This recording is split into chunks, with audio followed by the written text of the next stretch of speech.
Bonjour. La dernière fois c'était opération hôpital propre.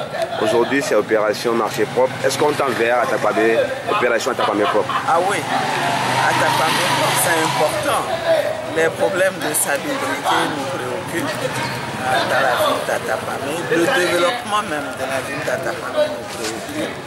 Et donc c'est tout naturel que nous sensibilisons sur la nécessité d'apporter leur contribution pour faire cette ville une ville agréable. Et donc ce matin, comme vous dites, nous sommes venus au marché. Nous sommes venus au marché central très tôt le matin, déjà à 4 heures. Le temps était là et nous avons fait ce qui était possible pour rendre agréable ce cadre dans lequel travaillent nos mères et nos sœurs. Vous n'êtes pas sans savoir le rôle important qu'elles jouent dans la vie de nos communautés, mais aussi dans l'économie de cette préfecture. Et donc, nous voulions leur témoigner aussi de cette manière notre reconnaissance, notre gratitude et les encourager à aller de l'avant dans les efforts qu'elles font au quotidien pour contribuer au bien-être des familles. Vous avez eu à visiter les femmes et à les écouter. Quels sont les différents problèmes que les femmes vous ont révélés? D'abord, ce que j'ai constaté, c'est qu'elles ont accueilli favorablement cette initiative. Elles y ont participé elles-mêmes et elles nous ont parlé de leurs problèmes. Ce qu'elles nous ont fait comprendre, c'est que le fait qu'il n'y ait pas d'infirmerie à l'intérieur du marché ou un centre de soins digne de ce nom, et le fait aussi qu'il n'y ait pas de sanitaire constitue un handicap important. Et je trouve que leurs préoccupations sont légitimes. Nous les avons rassurés, nous leur avons dit que nous ferons le porte-voix de leur porte-voix auprès des autorités.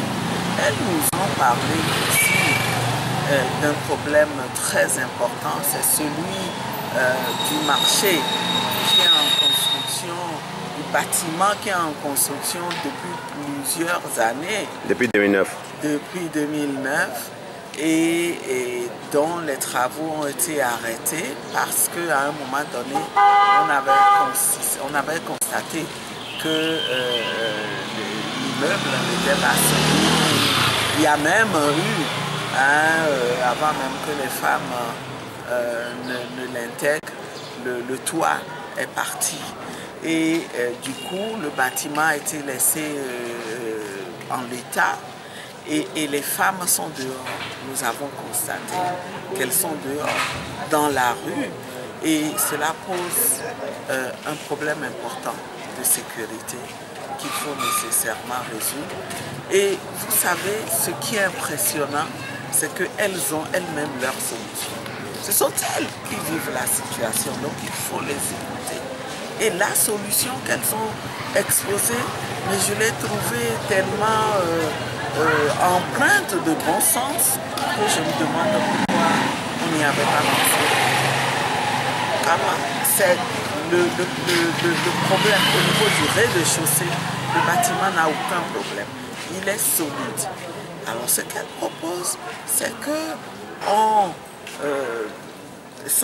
puisqu'on n'est pas en mesure de finir les travaux, au moins qu'on enlève le haut, on débarrasse le haut de quelques briques pour éviter que des briques ne tombent sur les passants ou sur les femmes qui seraient aux abords du marché, mais qu'on les autorise à s'installer au rez-de-chaussée où il y a de l'espace pour tout le monde, ce qui aurait l'avantage de mettre les femmes à l'abri et aussi de dégager les rues pour faciliter la circulation. Je trouve vraiment que ça relève du bon sens. Vous voyez, les femmes, c'est ça. On est très pratique. Le problème est là. On n'arrive pas à terminer l'immeuble. Mais en attendant de trouver la solution, de trouver les moyens pour construire l'immeuble, autoriser les femmes à s'installer là-bas pour éviter les risques. Merci.